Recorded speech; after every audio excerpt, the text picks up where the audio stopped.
the city of Little Rock, I hear from people who've been victimized by violent crime, or violated by a home break-in or a car break-in. Crime is touching everybody in our city, and it's really affecting our ability to do business, and so much about our quality of life, and also the impression and the reputation that our city has. And when I got in this race a year and 2 months ago, there were 81 vacancies in the Little Rock Police Department. These are funded positions that were just vacant. And there have been some efforts to fill them, but I want to make sure as mayor that we're doing everything we can, not just to make sure we have a fully staffed and fully resourced police force, but that we actually know how big that police force needs to be to cover the city adequately, because right now our police are spread thin and it's affecting their ability to respond effectively. But we also need to go back to community policing, because this is a strategy that's worked in the past when we were able to get out of the last big crime wave. I had a COPP officer in my neighborhood in Capitol View where I've lived for 14 years. Everybody knew him. He was on his bike or on foot. He got good information, was able to defuse situations, was able to respond more quickly. But we took those community police out of those neighborhoods, and we need to get them back in. We do need to train our police when it comes to anti-bias and de-escalation training.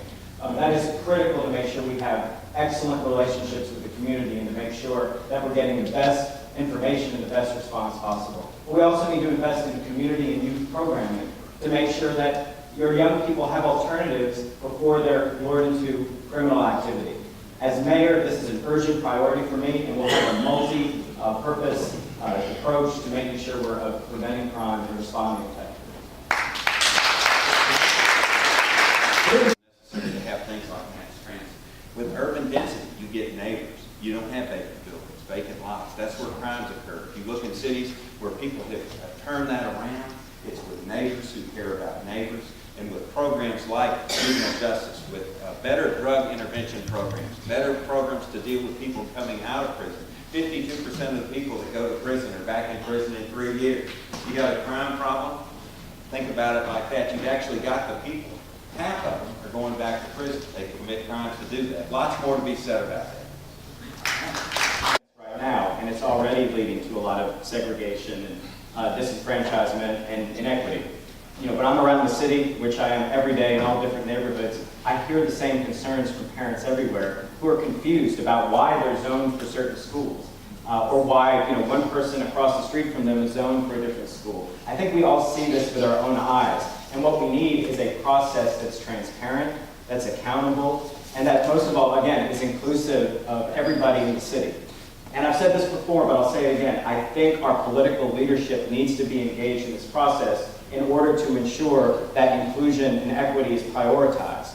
Because clearly what we've been doing over the last several decades has not achieved the result that I think we all want. And again, it's not for lack of good intention, but if you don't have the people who are elected by all of you and who are accountable by all of you, to all of you, engaged, fully engaged in advocating in your behalf and demanding certain results, then of course we're destined to repeat the same mistakes. I want to make sure that I'm working alongside our school district leaders when this process comes before us to make sure that the outcomes are absolutely equitable and that we do everything we can to overcome this legacy of segregation that unfortunately has stayed in the history of our city. There's an awful lot of talk up here. Gibbs is a magnet school. Any kid that lives in Little Rock School District can go to Gibbs if they want to. You live across the street or across town. That's simple enough. Let's get rid of that one first. Every elementary school has a contiguous attendance zone. So this notion that there's this fruit basket turnover, no, that's not true. Every single elementary school has a contiguous zone. Now, if those schools are all white or all black, it's because this is a segregated city. And you cannot have that one concept of neighborhood schools in a segregated city without having segregated schools. I've spent the last 4 decades fighting against that because it's never right. It's never good, and I will never support that. The primary holding of Brown v. Board of Education, the thing that the people on Central High School walked up those steps to preserve is the notion that separate schools are never equal, and they never are.